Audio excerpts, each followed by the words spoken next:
We were always taught that art creates visual problems and design solves visual problems. And I think that's a bit of an inaccuracy or a oversimplification. But art is usually about how you feel about something, whereas design really does force you to be super objective, take into account your research and information, and display that back to somebody in an engaging and useful kind of way. And I think that's the biggest difference is design in most cases, and you can never say never, the design in most cases is rarely about the person who designs it. Art, most of the time, is about the person who made that art.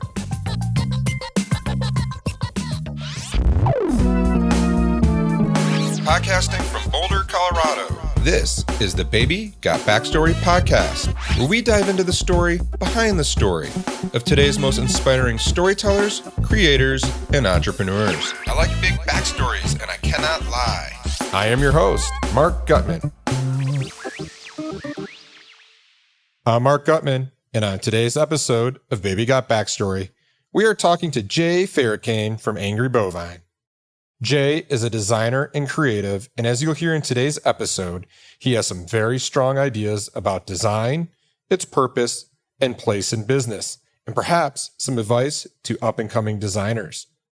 And if you want to know how I feel about Jay's work, well, when it was time to do the visual identity for the Wild Story rebrand, I called up Jay and begged him to do our identity. That's all you really need to know. Since then, we've worked together on several projects, and I consider him a good friend.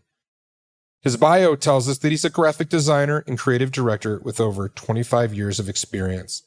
And his work and his approach have been recognized with many awards and accolades, and most recently, his mobile design studio was featured in Design Boom, Outside Magazine, and the book, The New Nomads. In addition to teaching design for over 8 years at CU's grad program, that is Colorado University, formerly known as BDW, he also founded the creative speaking series Caffeinated Mornings, which ran for almost 7 years. If you ask him what he does for a living, he says, "I draw pictures and share." But deep within those pictures, letter forms, compositions, and stories is reasoning based on critical thinking and business needs, turning ideas into defendable, objective designs and belief systems that people can rely on. Sounds pretty cool. Our conversation wanders from Jay's upbringing as a military kid, his youth as a skateboard punk, current day gentleman rancher, and the difference between art and design and the current trends in design today. I had an awesome time, and I think you will too. And this is his story.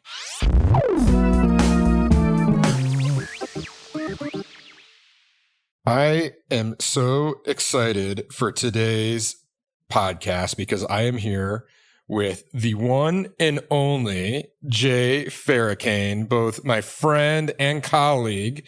Someone I like tremendously, yet we also do work together, which isn't always a good combination, but in our case, it is. Jay, welcome to the show. Well, thank you for having me, Mark. And you once told me you love me more than pancakes, and I don't know what that means, but I believe it is the highest praise I've ever gotten from anybody. So thank you for loving me more than pancakes. In my world, that is very, very high praise. So you are welcome, and thanks for coming on the show. I'm so excited to talk about all things design and just creative space in general. But before we get into that, why don't you just give us a quick sense of who you are? Go ahead and just introduce yourself, what you're up to these days, and what your business is. Yep, I'm Jay Ferracane. I formerly trained graphic designer. My background is a little bit of an interesting one, I think. I started out in the rough and tumble world of annual report design, coming right out of design school. I was really fortunate to work in an area of California in Palo Alto back in the 90s when the creative scene there was just fantastic and open, and actually reminds me a lot of what we see here in the Front Range today.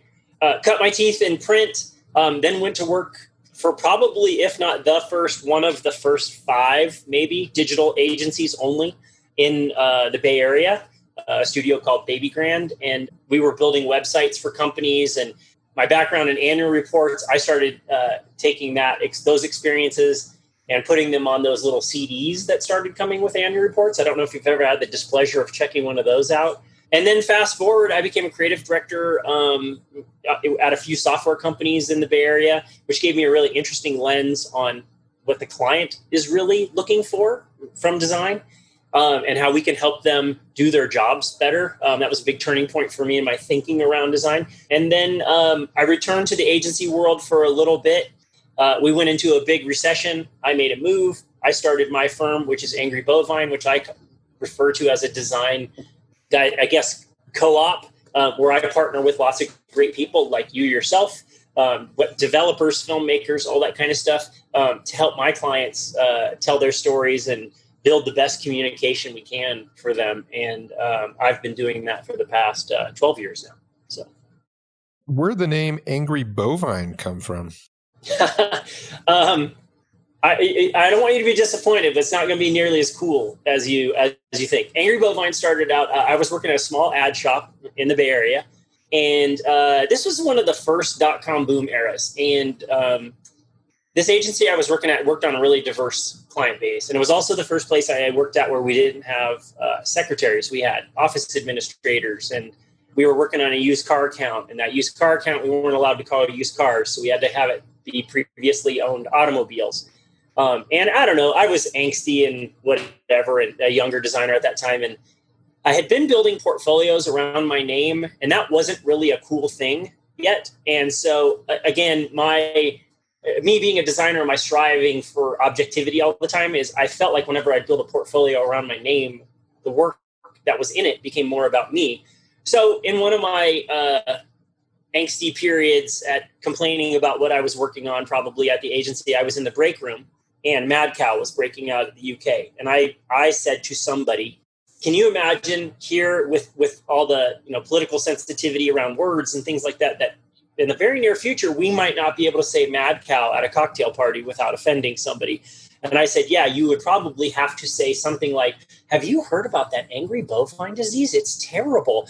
And then a light bulb went off in my head because it was just enough of a non sequitur paired with a recent, at that time, a recent special I had seen on prisons where they were putting inmates in pink rooms to calm them down. And I just thought the contrast between magenta as a corporate color, pink, and this name Angry Bovine would be the perfect non sequitur to provide basically a plate to put all of my work on, because it didn't really mean anything. Now, it is funny because once I tell that story, you're like, oh, you just made the name up, and that's what most naming is.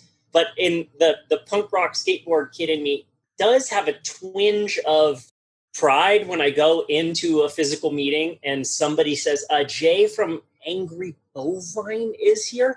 It's just a funny thing for people to recite and remember. So it, as non sequitur as it was, it has kind of paid off in at least memory for a lot of people. So that's how the name came about. And I know you were wishing you didn't ask that question now. No, I'm thrilled that I asked that question. And, it doesn't surprise me at all that you were walking around as a younger designer with a bunch of angst, all upset about mad cow disease and how it was being portrayed. So, that makes me wonder. I mean, did you grow up wanting to be a designer? Was that always, on your radar? Like, what was like 8-year-old Jay like? Oh, 8-year-old Jay was kind of I don't want to say nightmare, but I definitely want to say like, I was this is going to shock you, ADD completely, like diagnosed. I was one of the kids. I had to take Ritalin for a long time, but my mom did art, and math was really hard for me, the concentration on that. But my mom did art, and her brother, my uncle, built models. And the combination, I think, of those two things, people with ADD have these periods of hyperfocus as much as we are completely distracted. So if there was something I wasn't genuinely interested in, 8-year-old Jay sitting in an English class would hear somebody break a pencil, and I would get up and run over to give them a new pencil, not caring that there was maybe a test going on or something like that. But I could also come home and watch my mom paint for 3 hours and be totally interested in that, or work on a model and, comparing it to reference pages of my dad was a Marine aviator, And so in my life growing up, my reference materials, if you will, the things that were around my house and stuff were a lot of books on war, a lot of books on aircraft. And it fascinated me, the insignias and paint schemes. So I think somewhere in there, the DNA for me to become a designer was being set up really early. I never had the hand to be a really fine artist. So I think painting early on for me, it was also messy and not fast enough. And there was something as I progressed, even I went to art school to be a painter because that's kind of, I was always the guy in my cliques and crews growing up that was the guy that was doing air quotes art because it was just how I was just expressing myself that way. But I didn't know there was trades or professions. Like what kind of stuff?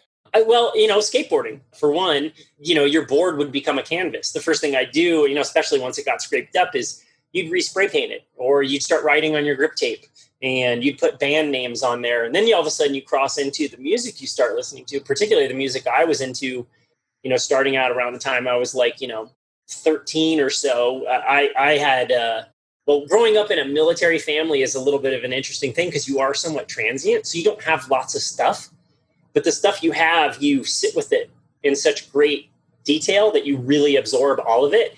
And so we moved to this one location and it's a kind of a fascinating thing to think about military neighborhoods because you may reconnect with somebody that you lived near 3 years ago, but then all of a sudden new influences would come. So I was living in Hawaii at the time and kids from Washington, D.C. started showing up. And this is like 80s, like punk rock is big time in Washington, D.C. Bands like Minor Threat and Youth Brigade and these kinds of bands are making music and we don't have access to it. So we're looking at our friends who are bringing these new vinyls and things like that. So you'd go home and make a t-shirt or something like that. So I think my creativity started in all of that kind of exposure, if you will. My mom kind of made it accessible because she was doing art in our house all the time. So I'm like, oh, that's just what you do.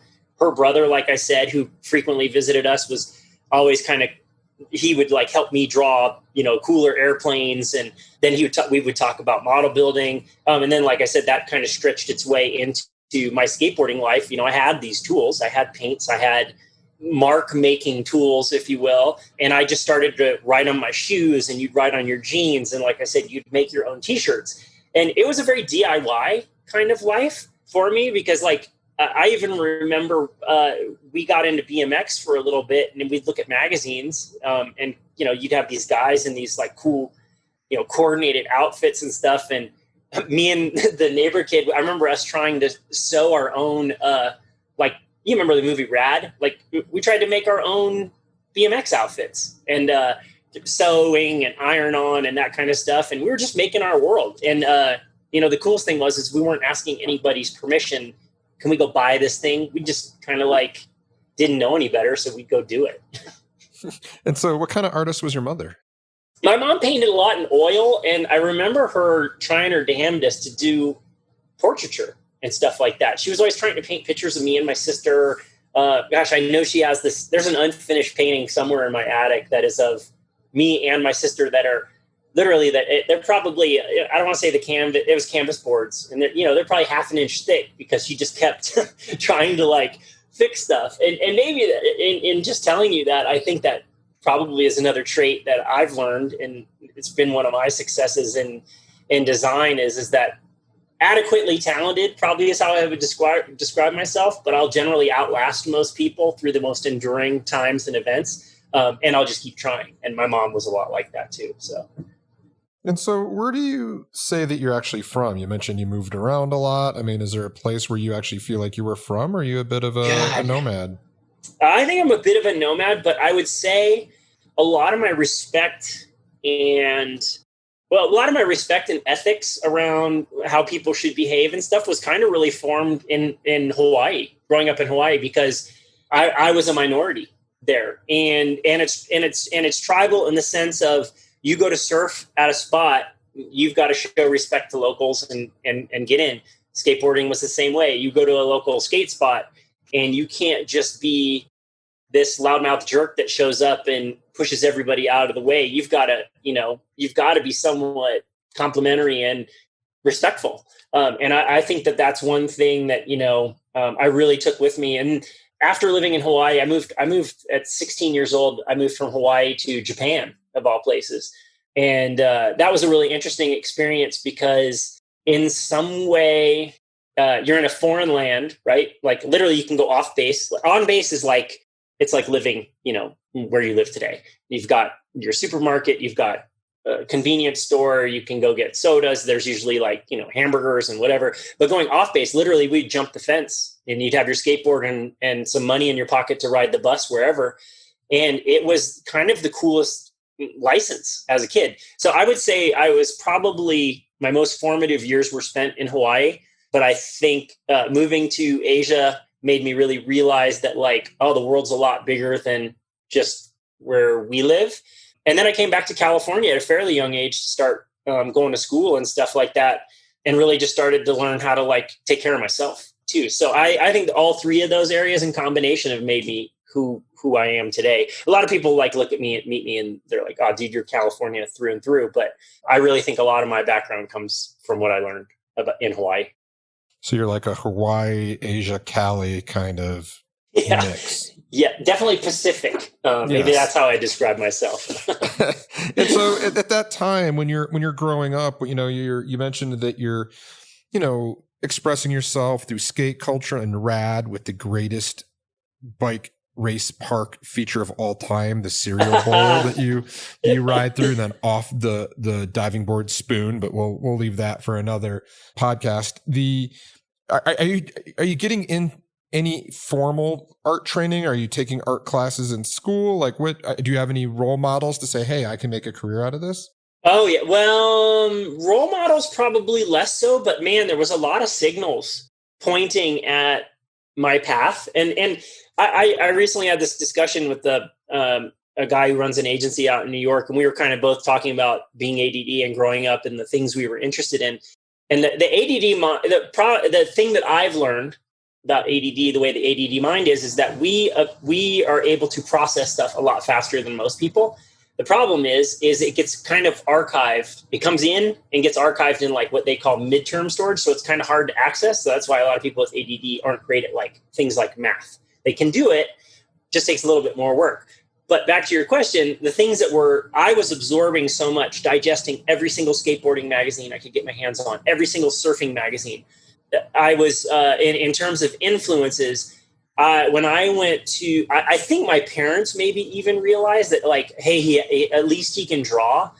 What are trades that he could do? And so when I lived in Hawaii, there was a fantastic drafting program in our school, which I think points at some of the technical work that I do today. And I remember the guy was tough that ran the drafting program. And literally the idea was you could leave school there and maybe go to a junior college for a year or two and just be a draftsperson, right?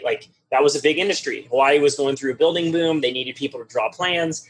So this guy just basically, it was almost like a trade school. And so I think my first experience with art as a trade was probably my path to becoming a draftsman. Now, I quickly realized I didn't necessarily have the attention to detail that was required for that job.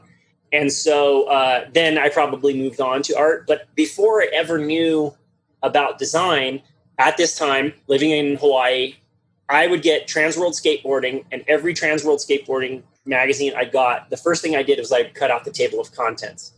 And I actually had to talk about this at a Colorado ad day or something like that. They said, what was one of the early influences in your design career? And I kind of thought back to this moment of whatever it was that grabbed my attention on these table of contents. And I found out later, there's no internet this time, right? I can't Google who designs table of contents for Transworld. Again, back to my ADD brain, I probably could have looked in there and read, creative director, David Carson. Because it's probably in the masthead or, the publishing information in the front cover. But anyway, I cut these out, and I realized that they were these super expressive forms of information design when you really think about it. And it was funny because I had the opportunity to meet David Carson, and I told him about this experience being, the time I was 13 to 16 years old. I cut out literally almost every table of contents out of Transworld and was progressively wallpapering my room with him. And I told him that at a book signing once, and literally he pulled a beer out from under the table and we shot the shit for about 5 minutes until his handler had to like drag me off.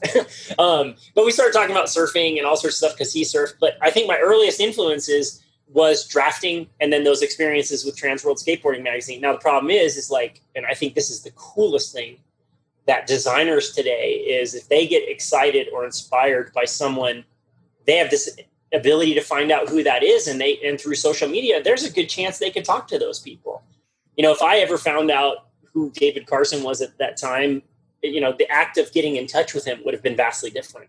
So I was inspired by his work for sure. I just didn't know what category it came from or where it was headed. And then, you know, here I am 25 years later, and I'm like still talking about it because it literally made a huge impact on me. And, you know, I was going to ask you a little bit more about where you went next and kind of your first job, but you keep using this term designers. Like, what is design? Like, how do you define that? And what is a designer? Well, so maybe this will help me do a definition for you.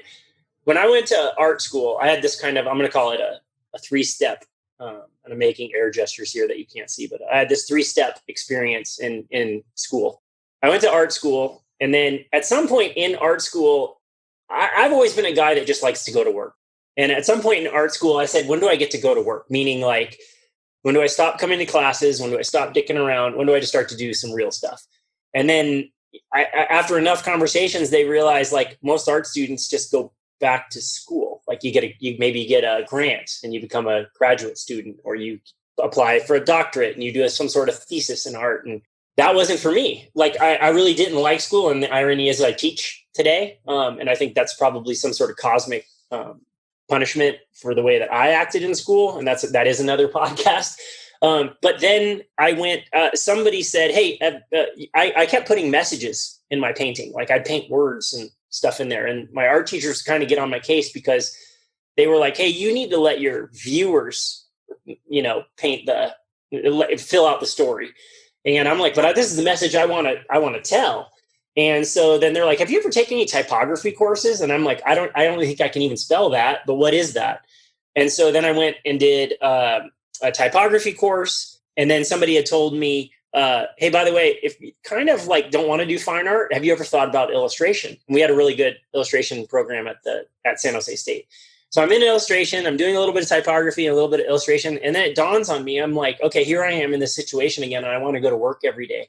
I'm like, who tells an illustrator to make work? And they're like, well, that's usually a creative director, art director, designer guy. And I'm like, okay, cool. Where's that department? And so then I went to design and the design department at San Jose State at that time was really impacted. It was one of the, you know, they would take like a student of, I'm going to say at least a couple hundred students, maybe 150, 200 students. And then from that, one class would be admitted every year. And that was somewhere between 30 and 45 students. And it was all done through a portfolio review, compulsory portfolio review. Basically, everybody was putting up the same amount of work. It was really kind of like a hard deal to get into. And then once you got in there, it was this very international, Swiss kind of design style, international style of design being taught. So now coming to the definition of design is really, it was about making communication it was really about making communication. That's what it simply came down to. And there was an art aspect to it, but there was also some creativity in the side of making it not being cliched, creating engagement, working to the grid. You know, we were only using 3 fonts at that time, really early computer days, by the way, when I'm doing all this stuff. So gosh, and the way that I would define design is, you know, for me, it's objective visual communication. And how is that different than art? Like how does that differ from art? Well, actually at this school, there was I wouldn't say there was like a rivalry. It's not like cats and we're like snapping at each other down the hallway, you know, we're going to fight or anything. But there was this division between the art students and the design students. And we were always taught that art creates visual problems and design solves visual problems. And I think that's a bit of an inaccuracy or a oversimplification. But art is usually about how you feel about something, whereas design really does force you to be super objective, take into account your research and information, and display that back to somebody in an engaging and useful kind of way. And I think that's the biggest difference is design in most cases, and you can never say never, the design in most cases is rarely about the person who designs it. Art, most of the time, is about the person who made that art. Well, that's a good definition that I can understand and easily differentiate between the two. And so you discover this, shall I say, utilitarian way of using design to make a career, to communicate the things you want to. Now, that all sounds really cool and hip, and you're kind of coming out of the skate kind of culture. Like, how do you get into annual report design? The annual report job was really funny. And it was, so the era of when you got a job, and when I was in college, you'd go down on the lower floor, and outside the counselor's office, there'd be a board full of 8.5 by 11 sheets with the tabs off the bottom, and it would have a job description in there, and you'd pull the tab off and you'd go find a payphone and you'd call the place and say, hey, I'd like to apply or do an interview, or you drive over there and drop off a little sample portfolio. So anyway, I go downstairs, and this wall of all these job postings, there is one that is completely untouched. And so I pull the entire thing off the wall and take the entire thing with me and go and call this number. So thinking like, oh, no one else is going to call this. What I didn't know is the word on the street within the design department, everybody knew how hostile this agency was, this really small boutique agency in Palo Alto was. And that's why nobody was applying for internships there. And so my dumbass goes and grabs it, makes a call. They're like, yeah, come in next Wednesday, blah, blah, blah. I show them my portfolio, which at this time is primarily illustration and fine art stuff. But the sheer fact that I had been painting words and stuff in there kind of got me into a little bit of a design category, and I had some typographic work in there. And so I go start there, and literally the second day at the studio working for this really small, like she was maybe 5 foot tall, was into couture clothing. She was just a presence, and she was not nice at all. But I learned how to keep, growing up in the military, you just learn how to keep your head down. And you just go. And if people are terse with you, you just kind of move on, and it's no big deal. I was pretty used to it. So I go there and I'm like, gosh, this isn't, that fun, but I'm learning quite a bit.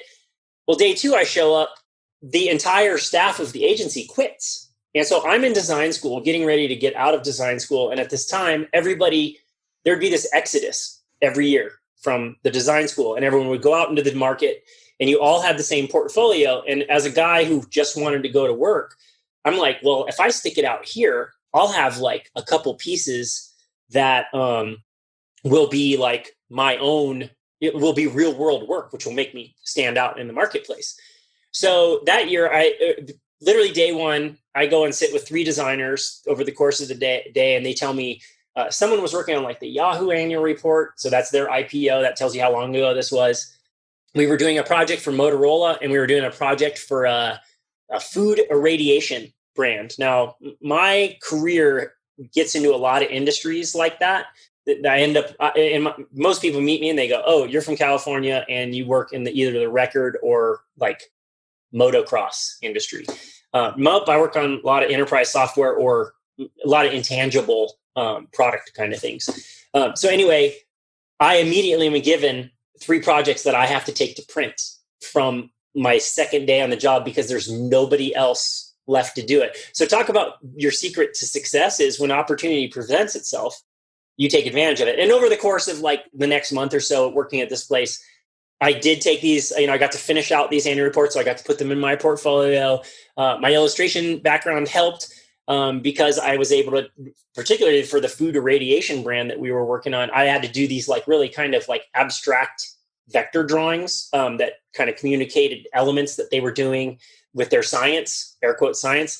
And I don't know, it was just, that's kind of how my career got started. Now, mind you, this little studio sat in the middle of what was a really creative hotspot at that time. I was working next door to IDEO, so I would bump into people at, the coffee line and shoot the breeze with them about what they were working on. It was a really open, kind of awesome community there. But that formative experience of my first job working in annual reports taught me a lot about design because the information density was off the charts. A lot of times if a company was publishing an annual report, they didn't have a great year, you were actually really doing one of the most elegant apology letters you possibly could. Or if they did do a great year, you were trying to show like, you had some real opportunity to make them, superstars, and the people that were investing in them who got these books feel really validated. So it was kind of a cool tool that annual reports also sit in a part of brand that I'm really excited about, that like they mean a lot to the people who are connected to that business, much more than like a consumer would be or something like that. So anyway, learned a lot there. And then, like I said, from there, I did go and work. I went right into a much more digital job after that. But it was very early on. So. Yeah. And you talked about it a little bit, but what was it like in the Bay Area at that time? Like what's going on? Like what's the general scene? How's it changed? Yeah. So I would say, I still have clients in the Bay Area. So I have at least a somewhat of a lens. I live here in Colorado now, but prior to COVID times, I was flying back and forth, and my wife's family's from there. So we visit quite a bit. But I would say the 90s through the 2000s was like a golden age of particularly technology. And then the design that came off of that was just an amazing place to be in and around. Really liberal thinking, a lot of openness about ideas. And I think like any, location or industry for that matter, in the years I've seen, things have gotten a little bit more conservative, and that might be the scale of business and frankly, the wealth that some of these organizations have. But I think it really, some of that period in the 90s, 2000s, that's a couple dot-com booms in there. And there was just this optimism and hope around like, hey, you have an idea, you can bring that to bear. And there's just so much like work to be had, and so many things that we got to explain really for the first time to people so that they could understand the value of these businesses. And that was a really fun thing to me, whereas I have friends who went and worked at Nike and all that kind of stuff. And I look at the work they do, and it's beautiful, and it's something that like every man can connect to. But because of the clients that I just happened to start working in the industries that I started getting a lot of exposure to or experience in, I realized they were no less sexy than a Nike, a company that makes manufacturing software. Someone needs that thing. They have a value. And if you can convince somebody, and particularly in the enterprise space, the funny thing about that is a lot of times there's a lot of choices, or at least a few choices for a decision maker to make. And so my stance on whatever brands I got involved with was way before, making B2B stuff feel like consumer. That was always my bent. I'm like, hey, if someone's going to come here and learn about this particular software that, most of the Fortune 500 runs on, but my mom and dad have never heard of, I'm going to try and explain it in a way that feels more like, I don't know, Bang & Olufsen or some other, high-level consumer brand that has a technical background, but still makes a really rad product. I don't see any difference between the two. And that was received really well at that time. And it was such a fun part to be, it was such a, I don't know, it was very formative to be around that time. I think that optimism and connectedness, that also this idea that anything is possible really was like resonant there at that time. And it was a cool thing to be a part of. Yeah, I think it's so cool that was like your training ground, that golden age of tech. And it's interesting, we've had Marty Neumeier, who is on the podcast and considered kind of the godfather of brand, at least brand theory and articulating a lot of stuff, and he cut his teeth designing software boxes. That was his thing. Like it was same idea. That podcast was great, by the way. I really enjoyed his talk and where he took that, because Marty and I, well, obviously he's working at a galactically higher level than I was at that time. But it was funny to hear him talking about things, because I remember those spheres of influence rippling through the area. And that was another really cool thing that was happening in the Bay Area at that time, is the connections between people. I knew of Marty, and there were some other great agencies, Sapient at the time was doing some really awesome work. But I actually had a couple of really interesting opportunities to meet guys that went on to do things like Salesforce.com and stuff like that. And just hear, because they were advisors at companies I was working on their brands. And you would hear just these little nuggets of things that like, hey, why don't we try this? Like I remember I'm trying to think of his name, but he was the marketing guy at Salesforce.com, like in the very beginning. And I remember him walking through me through the value of long scroll homepages. And I was like, it was just a fascinating thing because that wasn't a thing at that time. And when he walked me through the reasoning, coming back to, hey, what's design? Design should always have purpose or a reason. And when he kind of communicated, well, depends on the goals of your company, but if one of your goals of your company is to basically, increase time on your website and do this kind of thing, you give them more content. Duh. Like that we weren't even thinking like that. And then when Marty started talking about like thinking through software boxes and things like that, I even had a really similar experience where I started talking to the people that were using the product. So again, I had some really interesting experiences, not only from people who were doing really great thinking and work, but then I learned to go and ask, to put my ego aside and go ask people, how do you use this? Empathy, I don't even think was really being talked much about in design at that time. But going and talking to people and like finding out, how do you use this software? How does it get shipped? What's that do to the bottom line of a product cost?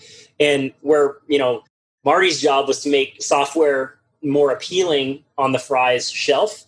I think most software companies after that followed that suit, even though they weren't selling software to consumers. So like I worked on an enterprise level install software, like where guys who were making PCs were installing software. And so you don't need this big $23 box or whatever it was. And you know what? How cool would it be if you could just mail it in a FedEx envelope? So we really thought through some of those problems. And I think because, again, some of the things that we were just starting to listen to and learn and then challenge, just again, kind of goes back to the world of DIY and making, minor threat t-shirts for myself or my own freaking BMX outfits. I don't see my job today as much different as that. I rarely will ask for permission to go do something. I think my job a lot of times is to bring options like that to clients and really help them rethink, hey, this might be, I know you want to do it this way, but I will always try and show them like, hey, what if we thought a little bit differently and we did something like this? And then a lot of times that's the path we go down. But I wouldn't have learned that had I not been in areas like, the Bay Area at that time. This episode brought to you by Wild Story. Wait, isn't that your company? It is.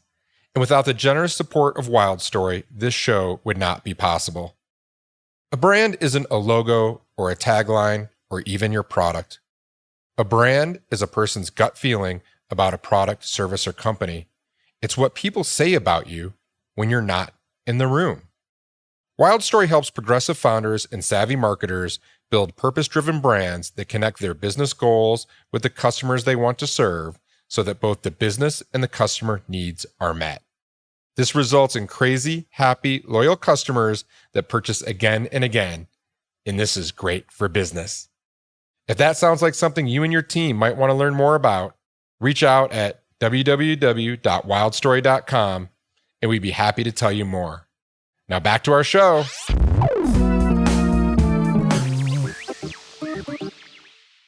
And so, one of the things that I think is really interesting about you is some of the non-professional stuff, right? Well, you're a real avid cyclist. You live in North Boulder on what is effectively a ranch, right? So that goes really well with the Angry Bovine moniker. And you work out of a cool, retrofitted trailer out on that ranch. And so walk me through a little bit, like, how did you get to Boulder? Like when did cycling enter the picture? Like when did you become this like cool design rancher dude?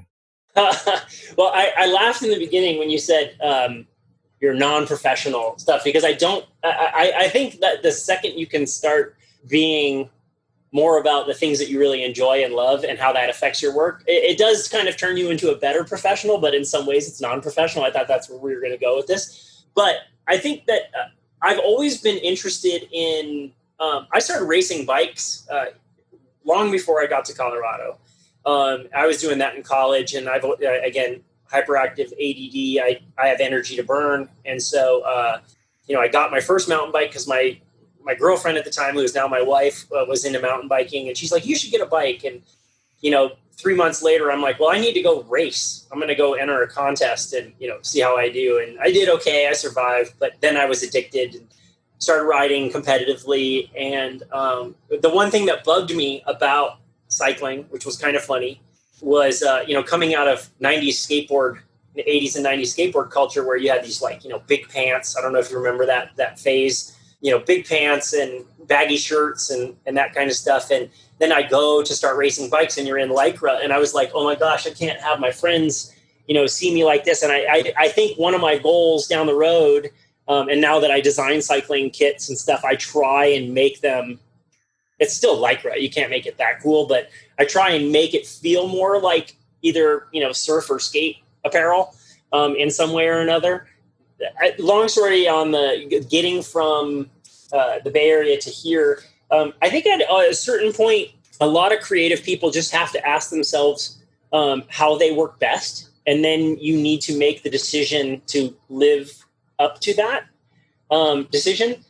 And so I was running an agency in Palo Alto. The economy's doing pretty good. I was actually running an agency. We had 2 offices, one in San Francisco and one in Palo Alto. And it was weird because I came back 10 or 15 years after that original working in the Anna Report shop. And the town had changed quite a bit. We had Facebook there now. And it was, Palo Alto wasn't this little sleepy town that supported Stanford anymore. It was kind of a hotbed for venture capitalism, and technology was really going off there. And so it was a great place to run an agency. San Francisco was too. So I returned to that town to run this agency after my stint on the client side. And I ran the agency for about 2 years. The economy, like I said, was doing really well, but I had 2 kids now. And I started to realize I was spending more time in my car. I drive 7 miles to work, and it would take almost 45 minutes. And I just thought, with parking and then walking to your office and all that stuff, and something in me just wasn't connecting. My neighbors weren't of my same, brain. We had a lot of, there's a lot of opportunity in the Bay Area. So who can fault them for it? We had a lot of people moving in that become our neighbors, and they really weren't there for the long haul. They came to run a company and go back to wherever they were originally from.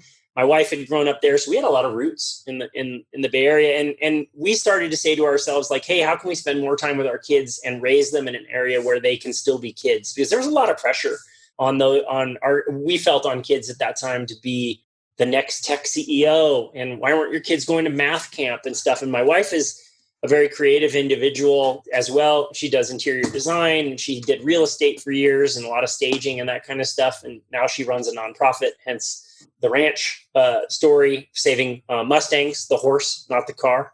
And so we made a decision to move to Colorado, though, so we could see our kids more. And personally with me, I knew I was doing a level of work where I'm like, I will find work. Let's move. I really want to see my kids as long as they still think I'm cool. And we made the move out here. My agency was like, hey, go there and start a boutique for us. And that was the ultimate plan. I started looking for property and, a building and that kind of stuff, and was going to start hiring talent because they knew that there was great creative talent out here. And the economy started to kind of shift. We started to go into a little bit of a recession. And because I'm kind of a player manager in the way that I creative direct, I design every day. That's my problem solving methodology. And I would fly back to the Bay Area and fire a couple people and then come back and pick up their work, and still presented to clients and ran jobs. But then it just got to be at a certain point, I'm like, this isn't good for my soul anymore. And, before we started the call, you and I have been chatting about, what comes out of COVID. Is there opportunity here? And I know some friends in the space that are doing some cool things and preparing for when it gets good again. But I think the opportunity that I saw was I had a lot of clients who were looking for service, but they couldn't afford agencies anymore. So I had this really interesting opportunity to start my own business, Angry Bovine, where I got to interface directly with clients and then manifest our discussions into the designs I was doing. And so I literally got to start my business in almost the safest way I've ever possible. I moved to Colorado, did my agency thing with the company back in the Bay Area for a little bit, and then slowly started up my other business as the other one wound down, even helped them do some jobs for a while. Didn't want to burn any bridges there. And Some of the clients that I worked on at the agency are now my clients today, 12 years later. So, thinking I'm doing something right. But at the end of the day, it's also you're building relationships. I think the work, not to be self-effacing, but I think I do adequate work, but I'm also there, like I said, and I won't quit on people, and I try and be dependable. And, and that's how I got here, was literally a decision on, I'm okay at what I do. I should be able to go do it anywhere. Let's go so we can spend time with the kids. And then the ranch thing was a funny deal, because as my wife's nonprofit started, we realized we couldn't have horses or burros in our backyard in a suburban setting in Boulder, Colorado. So we did move north of town. We found a rundown old little property. And the past 5.5 years, we've been literally refencing, building barns, just making a better habitat for the animals that we're trying to help. So, and that's my family's work now. It really gave us like a sense of identity, I think, in some way that, my older son works with horses today. My younger son can fix anything that's mechanical and broken. And, my wife every day goes out and, works the land, and then I have to go build fences. So that's kind of how we ended up here. And so it's very nice of you to say that that's a cool thing. Maybe the name was somewhat self-fulfilling at some point, because we did recently get cows too. So I was destined for it at some point, I think. There are no accidents or mistakes. So, but before we started recording, you and I were chatting and talking a little bit about this idea of objectivity in the creative space today. And what I'd like to do is like shift gears a little bit and change the conversation to that. And I think the prompt was like, where has it gone? Where has objectivity gone in creativity today? Well, and what are the phenomenons that are making it harder and harder to find? And I think I saw a film recently that kind of turned on a few light bulbs for me. I don't know if you've seen The Social Dilemma yet, but it is an interesting film to check out. But one of the things that's fascinating, if you kind of step away from it, it's funny for me. I really do like to believe that design is best served when it's objective. Now, you get into all these slippery slopes because, Mark, you present creative all the time, and there might be an idea that's really rooted in research and findings, and you present it to that client and you really believe in it. And then they go, yeah, we just don't like it. And that's the weird thing about our craft, right? For all the objectivity and information and support we might have behind an idea, at the end of the day, some part of creative, particularly when you start putting form or imagery or words with it, you get into subjectivity, right? Because if somebody doesn't like that photograph, or if somebody doesn't like that layout, or somebody doesn't like that word, all of a sudden things get upset. But objectivity, the thing that's kind of fascinating, gets kind of called out in this film and has made me think about it ever since. And I've had a couple conversations before seeing the film. That's the one thing that a lot of, I pitch a lot of work, and I don't always win all the work. But one of the things I like to do is I go back and I check when things launch. And I like to go and just see, wow, I wonder what came together to make that thing what it was. Because if you go look at something like a website or even a brochure or something like that, or a campaign, those are organisms, right? It's not just a simple, clear idea that comes out and launches. There's a lot of influences and pressures and things that shape it to be the thing that it is. But the objectivity is usually my go-to tool, because I can say, hey, this isn't about me, coming back to empathy, and this is design.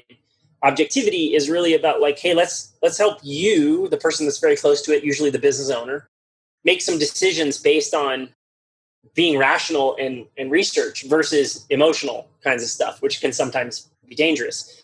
And so I guess the things that have come up is like, I see a lot of agencies go out and build work where that idea seems a lot like the way that they serviced a previous client. So were they really being objective, or were they really just trying to get work out the door? I think that the fascinating byproduct of the media we digest and social stuff and that kind of thing is our objectivity might be being eroded in a little bit, because if we all of a sudden don't hear things we agree with, say I present a creative idea to you that you might not like it, it's usually more divisionary than it is conversation starting. And it's just an interesting phenomenon that I've seen lately, where I really have to do a lot of setup so that I can be, hey, I'm not presenting you this because I feel like this morning. I'm presenting this idea to you because objectivity is pointing us in the direction of these things fill the goals that you've told us to fulfill. And I don't know, are you seeing any of this in your work, where you start to present ideas and it gets biased or something like that in some way or another? Because I know this objectivity thing goes far beyond the creative circle, but are you seeing any of it too? It's a fascinating topic to me. Well, I do see it, but I think for me, like when I think about it and I heard you talking, it's like, before, for someone to have a conversation around creative, they had to be in the creative space, or at the very least, you had to go talk to a creative professor, or you had to go to the library, right? Now you can Google, how do I critique a logo? What makes a great logo? What is great, whatever you want, right? And what that does is that makes everybody feeling like that they have some sort of expertise in the conversation. Now, I do think it's really interesting that, like, I do think there's a misnomer, and I think this is like not a current thing. I think this is like maybe something that happened way back in the days of branding of designers, right? Where there was this idea that a designer would go off in a Mad Men style way and, bang their head against a wall and come up with an amazing idea, and then create as if they were a mad scientist in a blur of paint and scrap paper. Maybe, Warhol or something like that comes to mind. And then, or even a Jackson Pollock, but like you would then take that output and ta-da, you have a campaign or a logo or an identity, and that it wasn't always rooted in this sense of objectivity, at least from the client side, right? That it was, that's not might be the way that designers approach it, but from the client side, I think that's long been the viewpoint. And so maybe you're just experiencing it more in today's kind of world where things are coming maybe a little unfiltered or in a different way. But I don't know. I feel like, the brand of a designer, at least publicly facing, is as I described, and less about solving real problems, about being objective, less about removing themselves from the process. Yep. Where, it's like, oh, who's this famous designer? Who's this? And we are living in this age of famous graphic designers, right? And that's also a weird thing that you and I have talked about, where, there really shouldn't be famous designers, that it's not about the designers, but here we are. Well, and it's funny, John Beilenberg, I don't know if you know him, but fascinating individual. He runs a thing called Project M and a number of other things. He was doing an interview once, and he was introduced as being a famous designer. And then he kind of shrugged it off and was like, well, being a famous designer is like being a famous plumber. Only other plumbers know you. And so, but I do think famous designers are known outside of certain circles. And I think the danger in it is, and I don't know, danger is probably too prescriptive. It's a little too serious. It's not dangerous, right? But it is an interesting phenomenon. I really look at myself as I'm a catalyst. That's my design shtick. And what I've had to realize too is a lot of designers need to have their thing so that when people are out there in their selection process looking for creative help, they find the one that works best with them. I happen to work in a really, I'll call it catalytic kind of way, where I want to interface with clients. I believe they know so much more about their business than I could ever. And I want those nuggets and pieces of information. And I want to go do my research, and I want to interview their customers. And I want to really talk to them about how the design we're about to do, whatever it may be, also helps them at the end of the day. Like, if we're going to do a brand and we end up doing a website in that brand, and, they only have 2 marketing people on the marketing staff, do you want to go build a website that requires like a team from MIT to update it every day? Probably not. Like stick them on WordPress and, maybe think through before you ever design the brand is, if you think through like, how easy will this thing be to update if that's a part of their business premise? So coming back to this idea of objectivity, I think one of the things that I get concerned about is that if people go to an agency for a specific look or the request, and I've gotten this request before, is like, well, just do for us what you did for X, right? I think that's a really hard place to be as a designer, because if we're being objective about their business and who they are as a brand, you need to kind of re-inventory all their parts. And in some weird way, maybe you'll get the crazy math that works out and says, yeah, I guess we could do exactly what we did for this other brand for you guys. But more often than not, the little 0.001% shift that makes them a different business, maybe it's just the fact that they're doing exactly what business A is doing on the West Coast. They just happen to be in Cleveland, Ohio. That might be enough of a difference to change their whole brand persona. So anyway, I just think this idea of objectivity as a bigger concept, meaning like, hey, how are we really looking at things through an honest, authentic kind of lens? In some of my recent experiences, and again, I'm not an absolute type of person, but I've seen a lot of hints of like, hey, that's not as important as you may think it is. And that's just my kind of view on design these days. So. And thanks for that, Jay. And I appreciate that. And so like, in addition to that, like, what's hard about design? What don't we see? Like, what don't we get to the person who's not living it every day? Well, design is funny because like it's I have met some guys that can literally, they go and they clock in and then they're designing. I think for me, what's hard about design is it's never really done in my mind. In some way, I don't want to say I'm dissatisfied, but I always think like, how could it be optimized? How and from an hourly standpoint, designers make a pretty good living doing what we're doing. I don't think it's as hard as like as a guy who's run a ton of fence and built sheds and done construction in his life. I don't go home with that kind of tired every day, but there's a cerebral kind of like wearing that is it's consuming. I think that's one of the things that's hard about design is you're at dinner with your wife and she's like, you're not listening to me right now, and your brain is off trying to like write a headline or figure out why a layout isn't working, and then you have to like re-enter and you have to apologize. You're driving down the road and someone goes, "Did you see that bulb board?" And you're like, "Nope, but it was set in Gill Sands." Like it's just I think there's a periphery that designers exist in that I feel like, at least as a designer, I'm always on, like meaning like I'm always trying to process whatever work I have in front of me in some way or another. And so from an hourly standpoint, that's one thing that's hard about it, is it's just constant. And I've never, even in cycling or skateboarding, I was never a guy that was good at like, hey, I'm going to stop for 2 weeks or a month, and then I'll just come back and hope I'm exactly the same.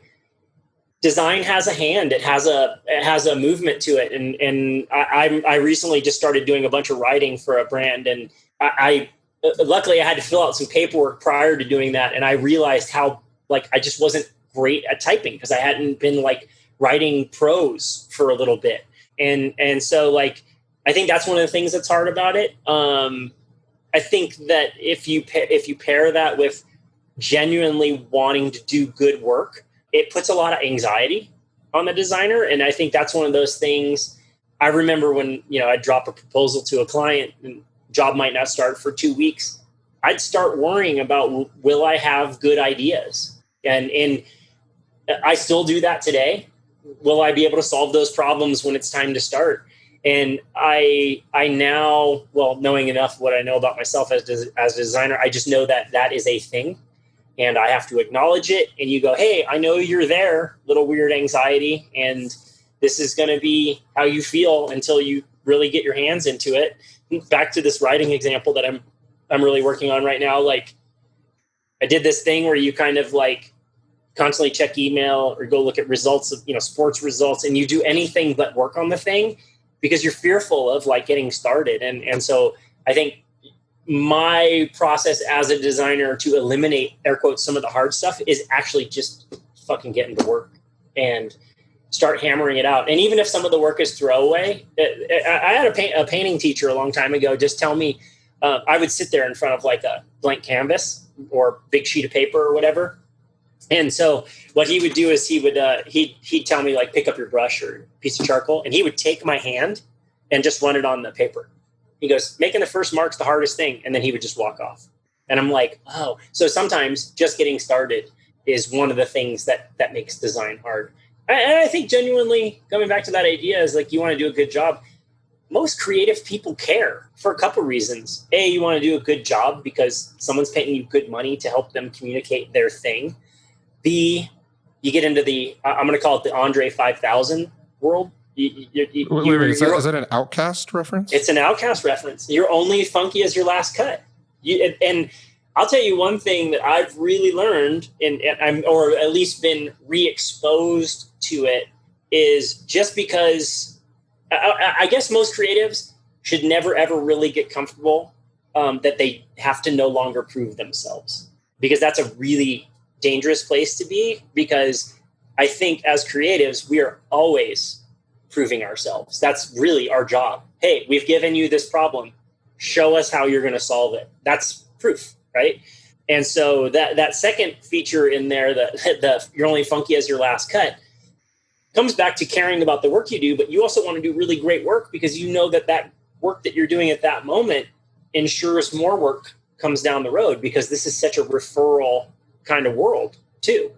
So yeah, it's funny to say it's hard because it isn't like ditch digging, but it is, there's an anxiety that comes with it that requires a lot of management, and you can kind of get in your head. But if you have the sensibility to just acknowledge, like, this is the way it goes, and press on, you'll get it done. Then, it's just a part of what you sign up for. So what's next for Jay Ferracane and Angry Bovine? Well, this year I've been fortunate. I think about every year I kind of just, I've worked on lots and lots of industries. I get pulled back into certain industries. Like, there's so much work in high tech and software to do. But I also really, back to my other things I enjoy, I've worked in bike a lot. But every year I try and pick an industry that would be kind of cool to work in. And this year I was fortunate enough, I wanted to do something, maybe it's because of where I live, being on a ranch, et cetera. I wanted to work in some ag brands, and I actually got to do a little bit of work in ag. I'd love to do something maybe more on the outdoor or hunt side of things. I just think those are fascinating industries that, I love some of the stuff that's going on there, but I also love cross-pollinating. So, my background in skateboarding and punk rock and the subversiveness, and coming back to this idea of objectivity, a lot of stuff that I end up working on takes on some of those behaviors. And so it's just cool to see that, to get exposure in those industries and learn how they work and stuff like that. So what's next? I would say, I'm always looking to work in industries I've never had experience in, because I don't know, this comes back to the objectivity thing. I've done one car brand in my entire life. And I remember working with the client at the car brand. And there was a lot of her argument when we would present work was, this didn't fit the mold of what was compulsory in the space. But yet our directive was, let's stand out, let's be different.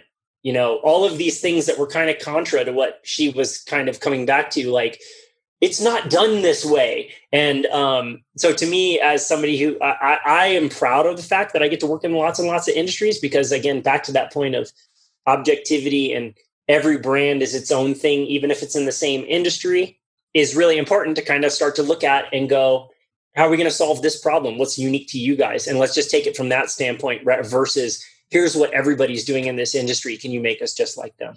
So what's next is, just continuing to do new stuff.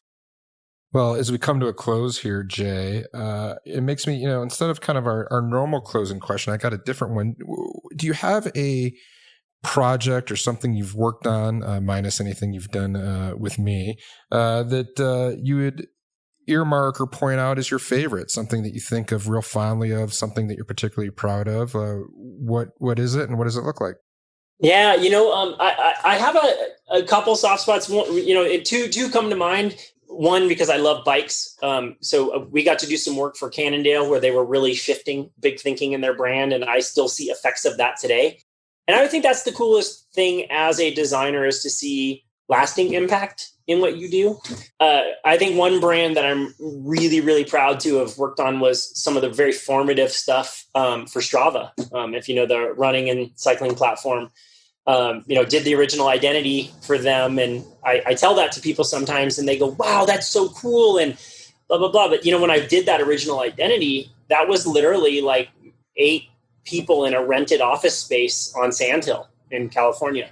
It wasn't what we know it as today with TV commercials during the Tour de France. But the premises that we set in place from a visual design perspective, color palette, strong logos. I remember I was racing Leadville, and out there in the middle of nowhere is the bright orange Strava van that, we had done really loose concepts of.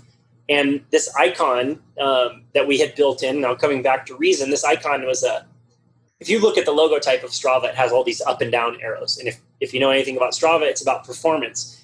And so one of the things that we wanted to build into this idea of Strava is can you log into Strava every day and see how you're trending? Are you doing great today? Are you doing a little less than you did yesterday? And I came around the corner and the back end of the van was there, and that little icon was on the back of the van that we had designed. It's these 2 superimposed arrows, one pointing up, one pointing down, slightly off center from one another. And I came around the corner, and I hadn't worked on that brand in maybe 4 or 5 years.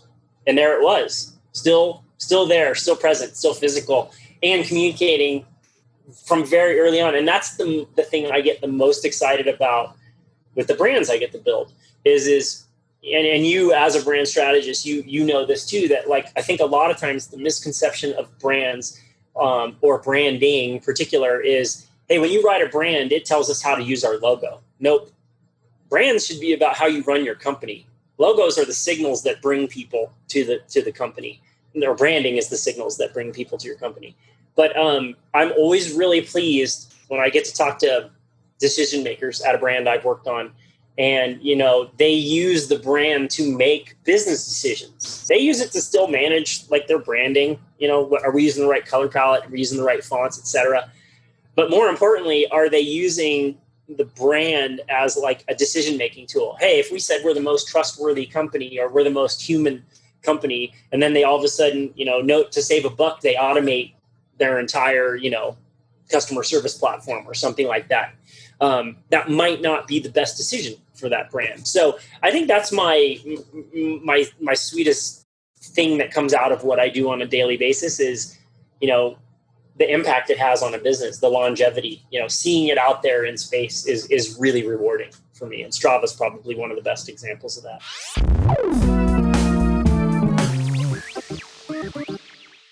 And that is Jay Ferracane. Brand is how you should run your company. His words, not mine, but I couldn't agree more. We'll be sure to link to all of Jay's socials and contacts in the show notes. Go ahead and give him a follow. He could use some more followers. Just kidding, not kidding, Jay. Thank you again to Jay Ferracane and Angry Bovine. Well, that's the show. Until next time. Make sure to visit our website, www.wildstory.com, where you can subscribe to the show in iTunes, Stitcher, or via RSS, so you'll never miss an episode. I like big stories and I cannot lie. You other storytellers can't deny.